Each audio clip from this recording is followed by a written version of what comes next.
Bueno, hola con todos, nosotros somos del grupo 6 y ahorita con todos les vamos a presentar todo lo que son los delitos contra la integridad sexual y reproductiva que se puede ver según el COIP, que es el Código Orgánico Integral Penal.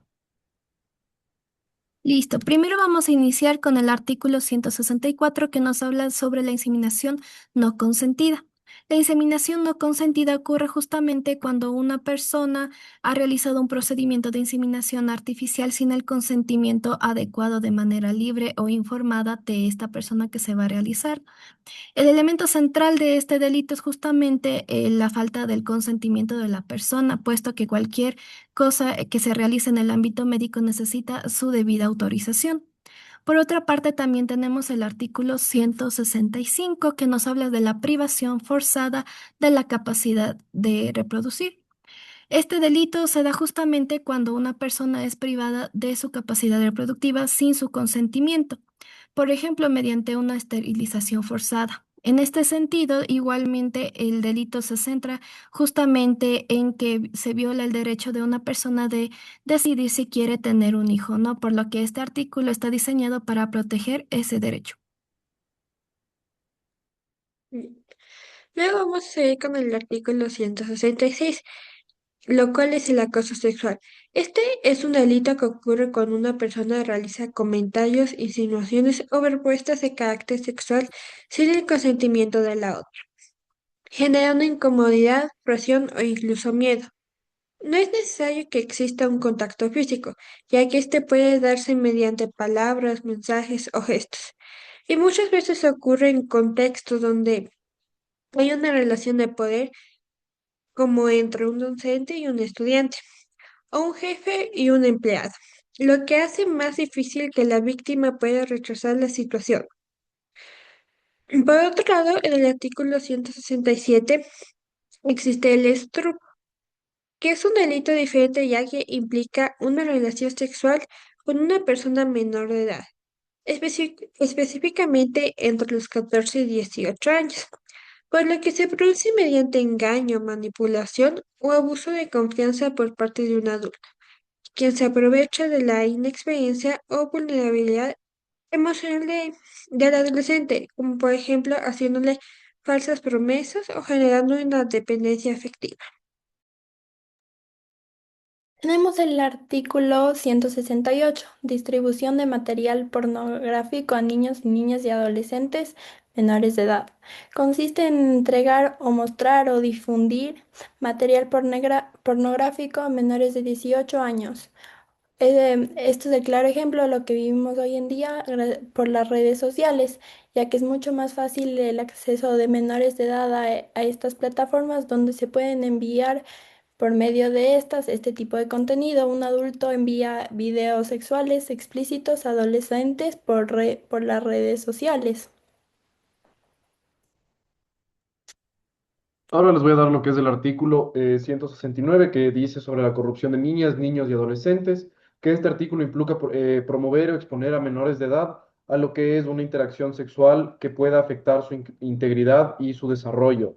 Este tipo de cosas suelen ser conductas que un adulto puede, por ejemplo, tener un índice de alguna actividad sexual a un adolescente y que no sea que no es apropiado a esa edad porque sea por edad de consentimiento legal en ese país, porque simplemente el adulto se está queriendo aprovechar de X o Y forma sobre el menor de edad. Listo. Bueno, yo les voy a hablar de dos delitos muy graves contemplados en el COIP, que es el abuso sexual, que ocurre cuando una persona, en contra de la voluntad de otra persona, ejecuta un acto de naturaleza sexual o lo obliga a ejecutarlo, pero sin que exista acceso carnal. Es importante aclarar esto, ya que muchas veces socialmente se minimizan ciertas conductas por no incluir penetración, cuando en realidad siguen siendo agresiones sexuales y pueden generar consecuencias emocionales, psicológicas y sociales muy serias para la víctima. Por otro lado, tenemos la violación, que implica un acceso carnal a la introducción total o parcial del miembro viril, objetos, dedos u órganos por vía oral, anal o vaginal en los supuestos establecidos por la ley.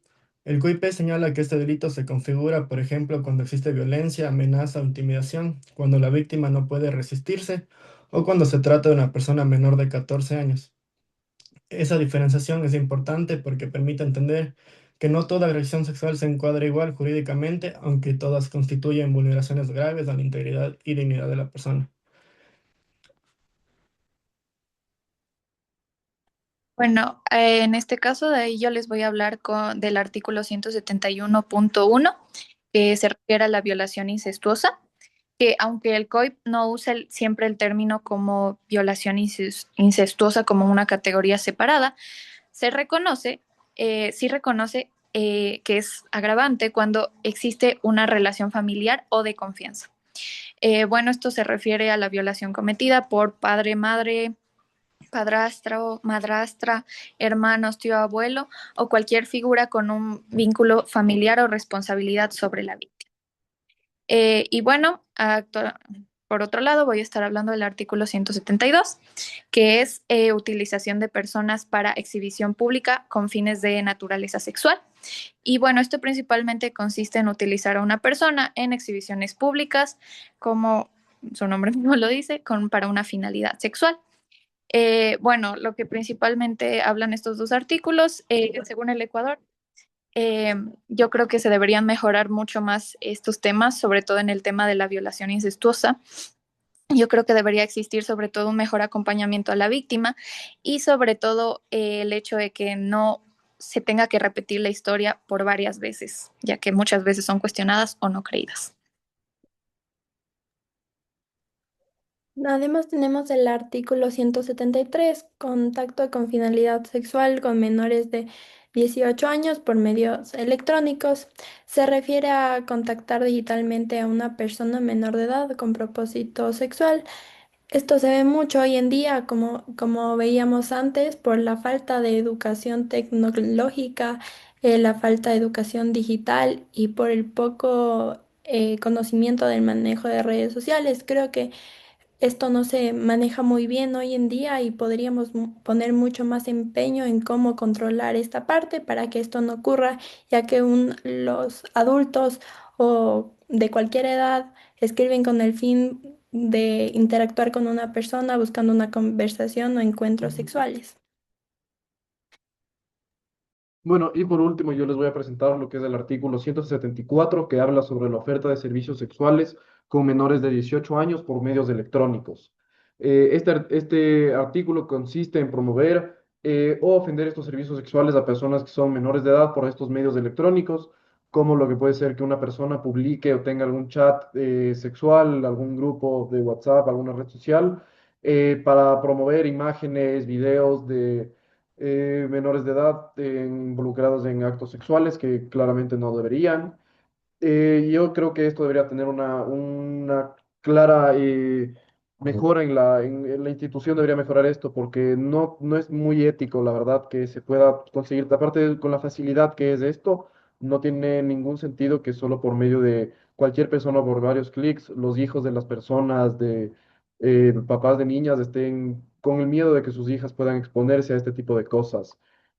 También yo había investigado un poco más aparte de esto y yo encontré que este artículo hace referencia a que ataca no más a la persona que hace el acto de publicar esto, sino ataca a la red social o al lugar en donde se promovió esto, para poder así que todo sea un lugar más seguro y me parece que eso es algo que se debería promover más. Y bueno, para terminar, quisiera dar una opinión sobre qué se podría mejorar en la legislación. Obviamente centrado un poco también en los artículos que me toca hablar, que son los 170 y 171, pero que creo que se pueden aplicar a todos en general.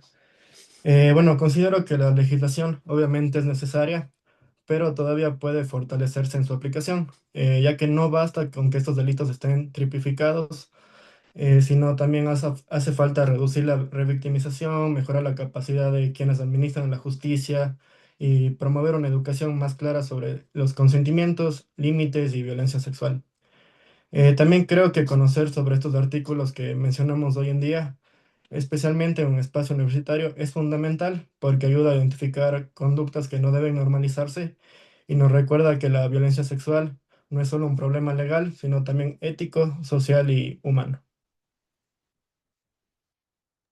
Bueno, con todo eso queríamos decir y muchas gracias por estar con nosotros en el podcast de hoy. Gracias.